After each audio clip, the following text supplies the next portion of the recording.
स्वागत है आप सभी का एक बार फिर से। आगामी विधानसभा चुनाव को लेकर महाराष्ट्र में सियासी सरगर्मी तेज हो गई है। मुख्यमंत्री एकनाथ शिंदे द्वारा लोकसभा चुनाव में सफलता दर को ध्यान में रखते हुए विधानसभा चुनाव में सीटों के बंटवारे का बयान दिए जाने के बाद अजीत पवार गुट ने सतर्क होते हुए मंगलवार को एक महत्वपूर्ण बैठक बुलाने का फैसला किया है। इस बैठक में सीट बंटवारे के साथ साथ महामंडल बंटवारे पर भी चर्चा होने की संभावना है। महाराष्ट्र में विधानसभा चुनाव अब कुछ ही महीनों में होने की उम्मीद है। ऐसे में राज्य के उप मुख्यमंत्री और भाजपा नेता देवेंद्र फडणवीस ने सोमवार को बताया कि सत्तारूढ़ महायुति में सहयोगी दलों के बीच सीटों का बंटवारा जल्द ही तय होगा।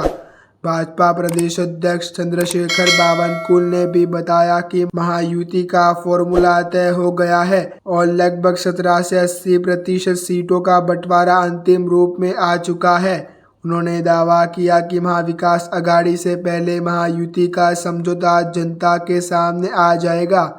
महायुति में भाजपा, शिवसेना और अजीत पवार के नेतृत्व वाली राष्ट्रवादी कांग्रेस शामिल है। सीट बंटवारे और उसकी औपचारिक घोषणा पर सवाल पूछे जाने पर फडणवीस ने पुणे में मीडिया से बात करते हुए कहा कि सीटों का बंटवारा जल्द ही तय किया जाएगा।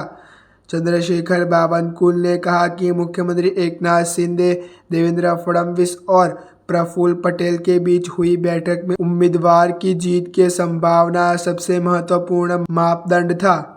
शिवसेना के उद्योग मंत्री उदय सामंत ने भी कहा कि तन्ही नेताओं को महाराष्ट्र की राजनीतिक परिस्थितियों की अच्छी जानकारी है और इस बार उम्मीदवारों के नामों की घोषणा में कोई देरी नहीं होगी। उदय सामंत ने बताया कि 75% से अधिक सीटों के लिए फॉर्मूला तय कर लिया गया है। हालांकि वरिष्ठ एनसीपी नेता छगन भुजबल ने कहा कि उन्हें तीनों पार्टियों के बीच सीटों के बंटवारे की जानकारी नहीं है, लेकिन एनसीपी ने चुनाव लड़ने के लिए लगभग 80 सीटों की मांग की है। वर्तमान विधानसभा में भाजपा के पास 103, शिवसेना के पास 40, एनसीपी के पास 40, कांग्रेस और ठाकरे गुट के पास 15-15 और शरद गुट के पास 13 विधायक है। ऐसे में महाराष्ट्र विधानसभा चुनाव नवंबर में होने की संभावना है और सत्ताधारी गठबंधन के भीतर सीटों के बंटवारे को लेकर चर्चा अब तेज सी हो रही है। ऐसे ही अच्छे न्यूज़ जानने के लिए आप हमारे YouTube चैनल को सब्सक्राइब करना ना भूलें।